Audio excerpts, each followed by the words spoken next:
Let's listen to this Frans silence, a word that sophisticated, full of unbelievable facts and incomprehensible emotions.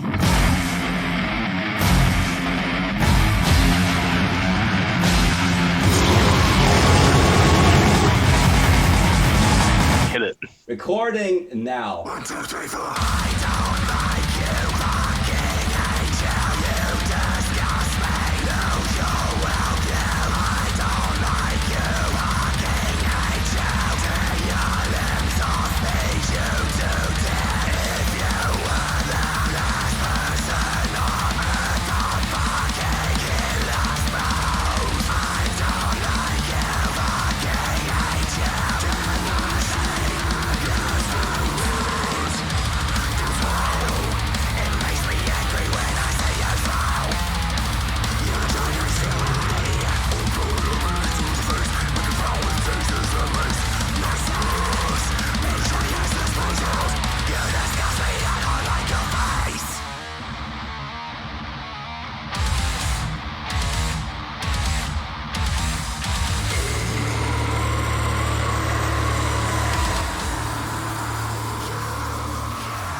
Kill it, Sam. Suomi, Finland, Perkele. This is That's a good Sam. intro. Who are you, by the way? Sam from Werewolves, Berserker, and too many other bands. Yeah, can you mention the one that actually got me into your music? Oh, let's see. The Senseless. Yeah, remember? Yeah, Do you remember? it's hard to remember that band. Last released 4 years ago, so. I remember it well. It was my first attempt at hooking up with elderly male people from abroad. All right, great. That's just sounding absolutely horrible right there. I mean, hey, I admit it. You weren't at fault. It's Yeah. like I'm the 19-year-old Dutch chick or whatever, and you're David Ellefson. Wait, no, the other way around. Wait, I was okay, hang on. I was the 19-year-old Dutch chick, but I was showing you my dong. And you were just like, okay, cool, dude. And by my dong, I mean my shitty guitar covers of your senseless songs on YouTube back in the day. Yeah, oh, they're pretty good. The only thing that was bad about them is that they got more views than the actual sort of like videos that I put out for them in the first place. That shit stinks. I didn't even think of that. Wow, what a backhanded compliment I gave you by covering your stuff.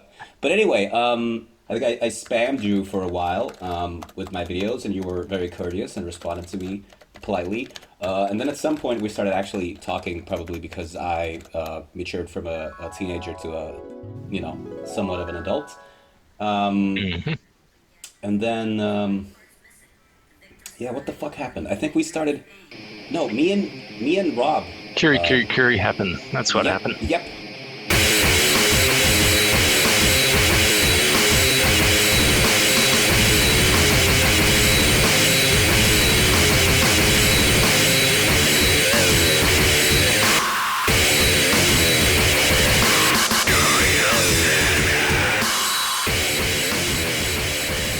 Yeah, me and Rob started working on that, I think around 2008 or 2009, and I sent you some of our very first early stuff, and you said, oh, what did you say?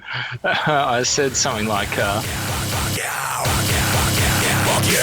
Doesn't change the fact that I'm convinced that you're just jealous.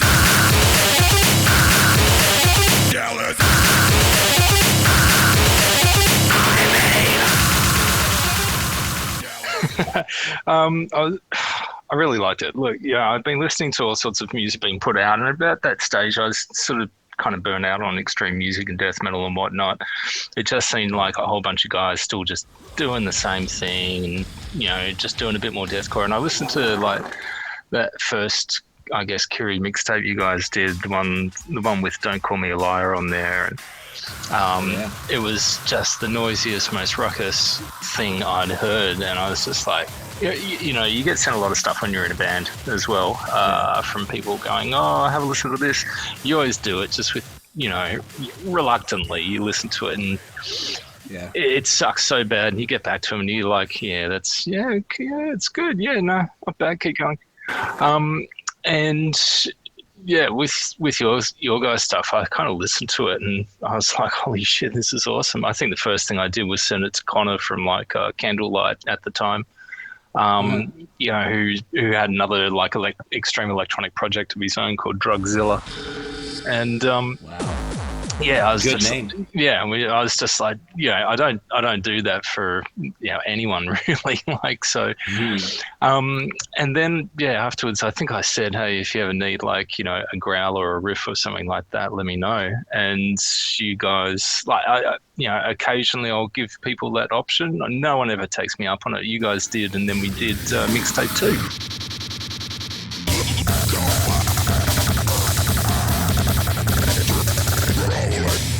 Curry.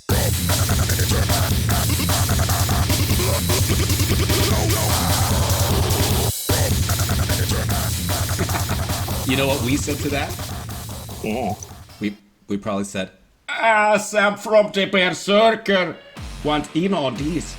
Or maybe I actually said, it's I Sam think- from the Senseless wants to be in on this. But no, I actually, I haven't even thought of it really. Sending someone like yourself something of your own band. Let's say, I also get sent stuff, not nearly as much as you over the years, or certainly not at that point. But I can imagine just getting the amount of loose demo tapes or tracks or EPs or whatever sent your way, and right out the gate, it's the same. It's the same soundscape. It's a drum kit, double bass. It's a growling man. Yeah. It's a couple guitars. It's a bass. It all sounds, and your brain can't catalog all these sporadic single tracks. So it just it just feels like you're listening to the same band over and over again, and it's and so as soon as you get something that very much does not conform to anything, like it doesn't sound nice at all. It's like Death Grips. We all got crazy about Death Grips at around the same time too. Yeah, that's right. Because that was also something that just I said, what the fuck? This is awful to listen to. I love it. This is like Kiri Kiri Kiri, only hip hop.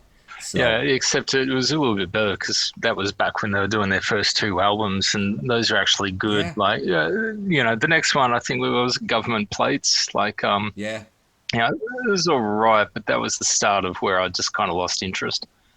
Yeah, sort of same here, and also because the production, I like the abrasiveness of the first album with the Spread Eagle. Spread Eagle around it. That is just the most obnoxious track. I love it, but if I ever need to clear out a room, like, it's not death metal, I'll just put on that track and like just. It's like, you hang out with a bunch of like death metal dudes and who are like, yeah, listen to this brutal shit, and they put on like a new Mayhem or whatever, which is like, yeah, it's pretty cool. Oh, this is how heavy this is, and you put on fucking fuck the music, and everyone's Ain't no visibly fun if the uncomfortable. aliens can't have none. Yeah, exactly. But yeah, that's how our paths crossed, and I also think it's pretty hilarious how I was aware of the Berserker, of course. I was in, I think, 7th grade when we had a computer class at school, of course, and fucking YouTube wasn't around, so I don't know where these fucking guys or my friends pulled up your music videos, like the video for Reality, and then later no one wins. No, right? the wall kicking one. And, yeah. Yes, the wall kicking one. And my friends were like, oh, check this out. This is so good. It's so fucking heavy and brutal. And I was just like, man, this fucking sucks. Don't even talk to me about this. Like, also imagine listening to fucking Dissimulate through like shitty 2000 computer speakers, right? True that. In like a computer class. So Just computer speakers full stop. yeah, but I remember being like not visibly. I remember being like actually angered by your guys' sound. I was like offended by the way you sounded. I was like, this sucks. So I had this like level of animosity towards your music stored away in my brain somewhere, and then however many years later, I heard that Vacation, the Senseless. And I was like, yeah. wow, wow, is this the guy from Berserker? Fuck, he's cool. And so I discovered Berserker through the Senseless, which was weird. But hey, it works. But anyway, that's me. What's going on with you, Sam? Oh, Jesus Christ. I'm in so many bands. I can't keep track of them. All right. Neither So can I. Neither can I. That's why I asked you. at the moment, I've got Werewolves, which is probably like the main one. We've put 2 albums out, The Dead of Screaming, then follow up What a Time to Be Alive.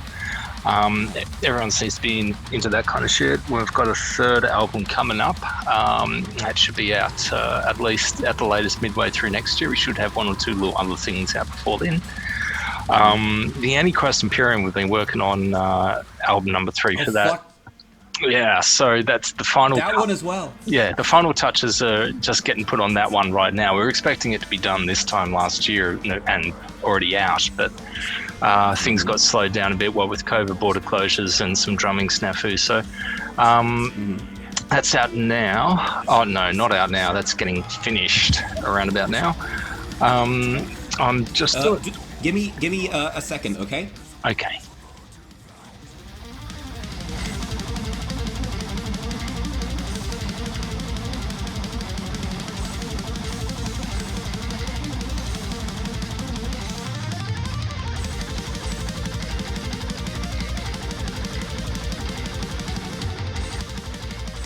Okay, we should be good to go. Go on. Let me see. Go on about the fucking albums. Yeah, Antichrist Imperium. So we've got album 3 getting worked on it at the moment, and that's should be finished in the next couple of weeks. Finally, that one's really been dragging on for a bit, but it will be worth it. It sounds amazing. Yeah, I've got another little unnamed black metal project that's sort of on the boil at the moment. And God almighty, there was Berzerker, which was getting worked on for a release last year, but I've lost all hope of that coming out ever. Okay. So yeah, that's kind of where I'm at with everything. I know at some point I have to do another Senseless album. I've got all the material sitting there for number 4. I've now got the time and the facilities and the people to actually jump into a studio and make it happen, and I'm kind of well seasoned with all the recording over the last few years. But yeah, I've just got to try and find a little narrow gap between all the releases. One of the things that I forgot about releasing stuff on a label is that there's press cycles, particularly if people are enjoying what you do. And when Wells put out album number 2 near the start of this year, it was really funny. I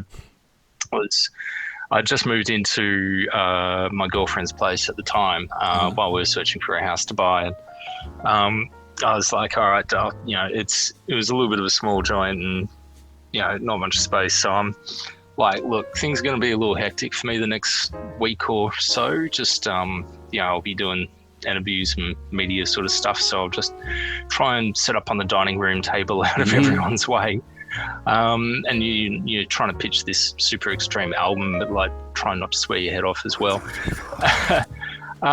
And yeah, that 1 week or 2 weeks turned into about 2 straight months of just interviews, podcasts, talking non-stop. And by the end of it, I just felt absolutely raped by the end of it. They're just taking me in every hole. So I'm kind of aware that when it comes to next year, it's probably going to be even, more than that. And we'll be putting out 2 pretty good albums around about at the same time as well. So there'll be, just no escape. It's going to be a relentless, complete onslaught. So yeah, I don't know where the Senseless album 4 is going to fit in around all that. Well, okay. Let me just digest everything I heard. You know what I just thought about actually, and I know people who follow my channel and stuff. They are hugely into also Berserker, of course. And you mentioned not knowing what the fuck is going on with that, and I respect. I can give you more information if you want. Well, I mean, if you're willing to put someone on blast if it needs to. But I remember the Berzerker Facebook page was active and people went nuts. But I assume you, as an inside information man, would know what's up with that. We don't need to take this opportunity to air out like some fucking animosity or no pun intended stuff like that. You don't want me to blast anyone. You don't want me to get embarrassing. Fucking do it. I don't care. If you want to. I was gonna say that'd be a first. All right, so. Oh, you're gonna do it. Let me just wrap up before you go on like hate mongering. Okay, for anyone who doesn't know, they hear a posh gentleman speaking, well mannered, talking about death metal, and they would think, "What the fuck is this guy? He doesn't sound brutal at all." And I'm thinking, okay, you are the same man who started recording, and not just started, but actually recorded and performed, produced and all that, one of the most legendary, noisiest extreme metal albums of all time.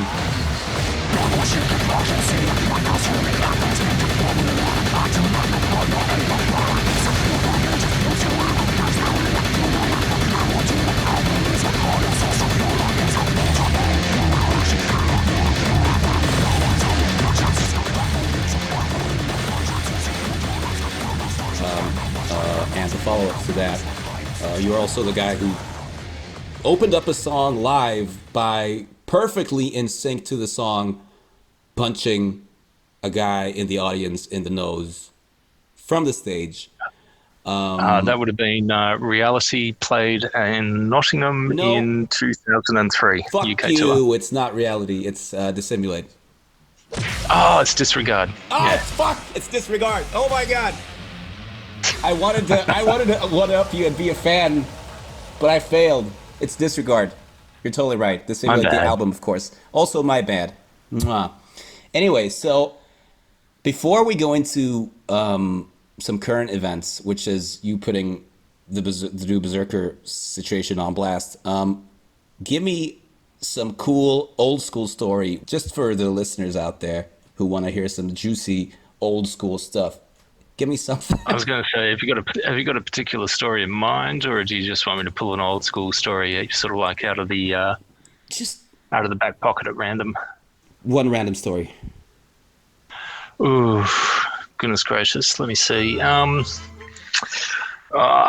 think one of the all-time great ones is probably like on the second US tour. When we arrived in New York and went out drinking with the record label Earache, and I got super mega triple fucked up. Like, I should have known what was going on. They told us about how decapitated we were over the week before, and one of them got so drunk and passed out like in a snowdrift. And if that's what they're doing to the Polish, then really, if I was thinking sensibly, what chance was I ever going to stand? But I sort of went out with them and went pretty hard. We were introduced to this drink called the Irish Car Bomb, which is kind of like a pint of Guinness with a shot of Bailey's dropped in it, and we sculled a couple of those, and then we went to a restaurant. I do not remember any of the food, but we were having Sambuca shots, and I remember I went to the bathroom during that, and I remember just like looking at my reflection, just going, I'm more wasted now than I've been in my life. When you get so drunk that your face goes numb. Yeah.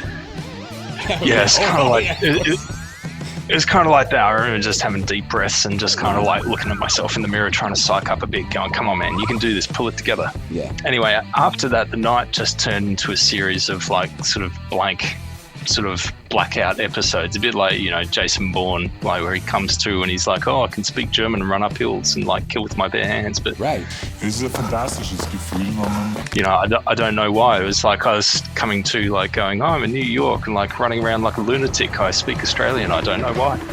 So I had these little vignettes. Happening, like I'd be sprinting down the street laughing my head off like in the rain, and then blackout, and then I come to us standing at the queue like to get into a club, and all I knew was that the rest of the band was down there in the club, and some chick is like holding a clipboard looking at me like going, what is your name?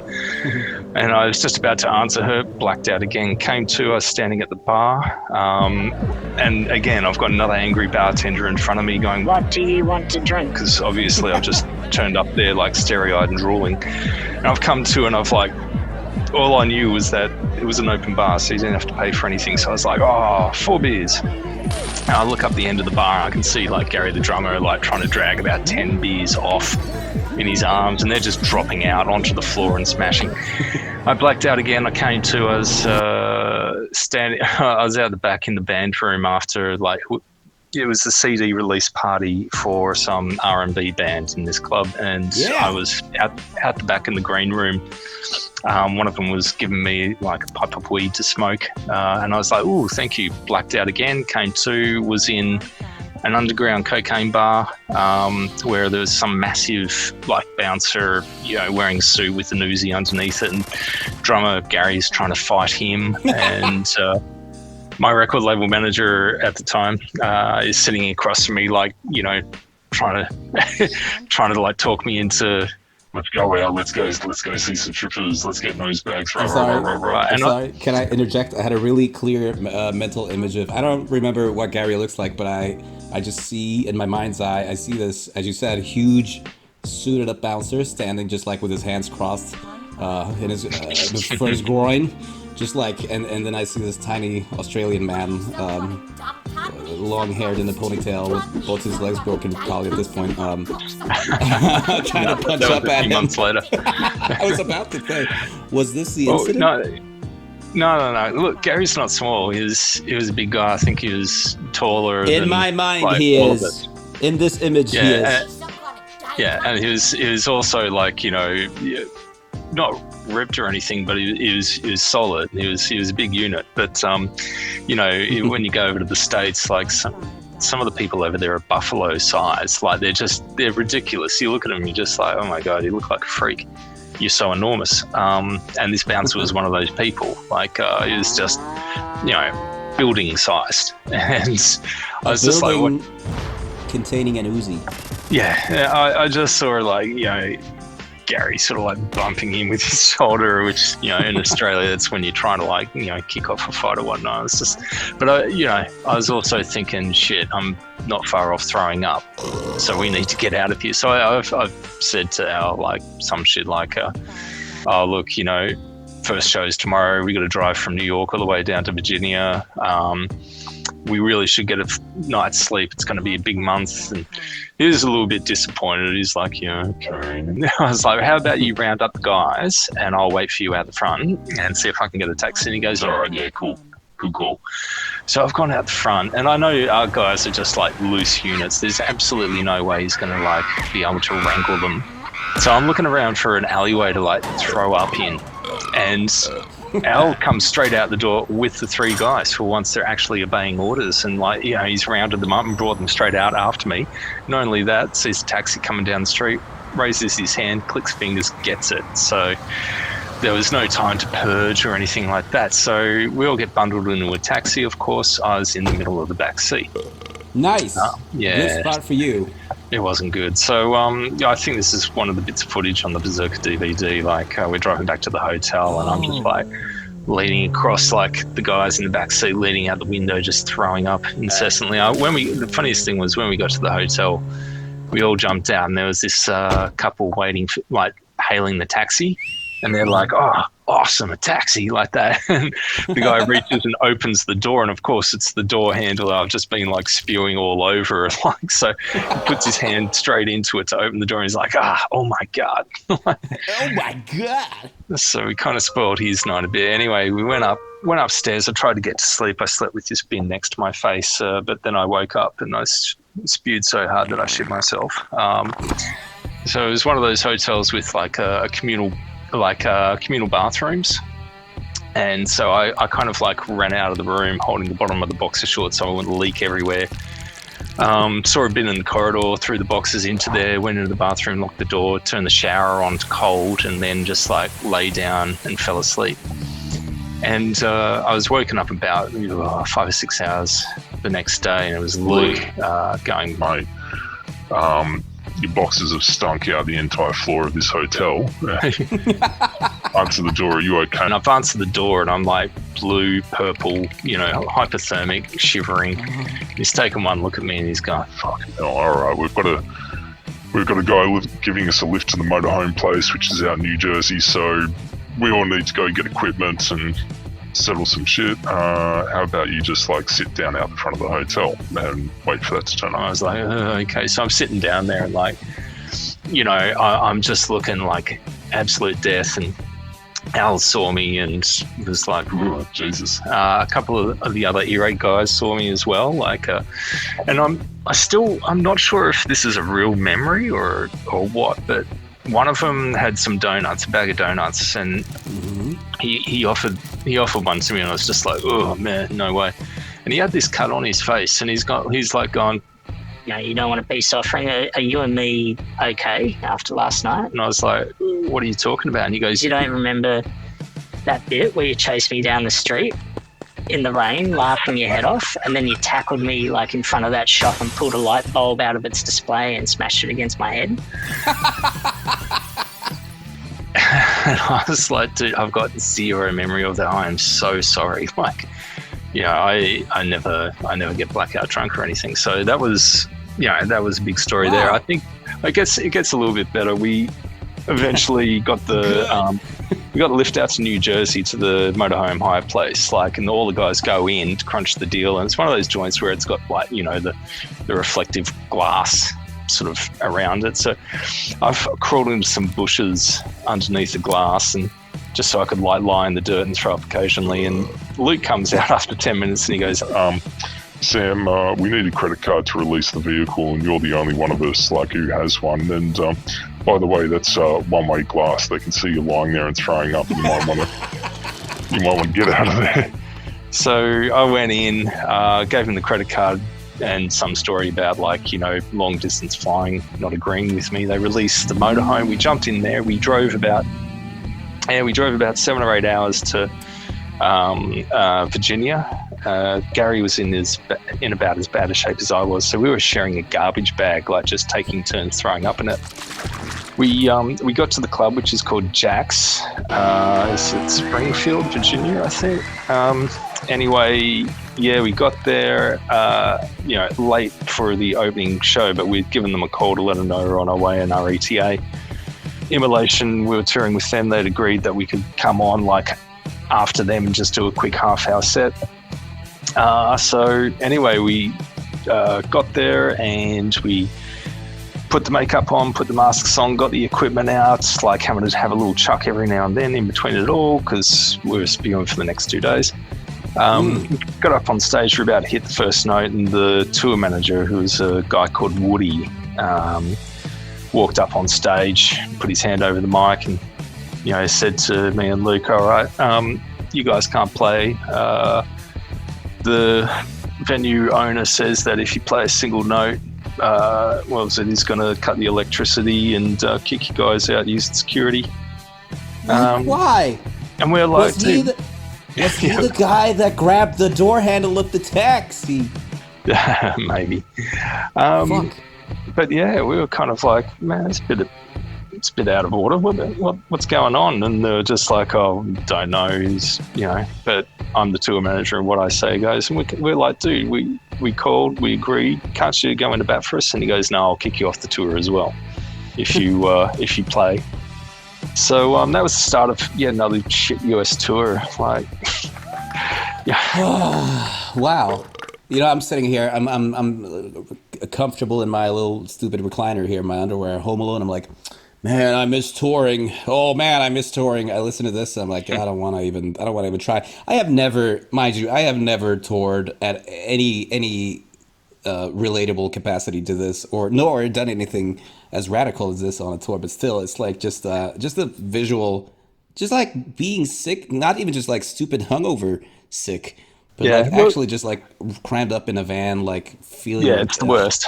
It's the absolute worst. God. Here's the thing. I don't mind touring. I don't mind playing live. Really, honestly, and especially this year, I jumped on board with some buddies in a band called The Amenta, and we played a show down at Hobart as part of the Dark Mofo Festival there. And that was awesome. That was awesome. Like, I'd happily choose that as my life, like, nonstop from here on in. But like, unfortunately, in the model of the world previously, if you had to make it as a musician, you had to tour the United States, and Yes. quite frankly, I hate the United States and most of the people. Oh, sweet. God bless America.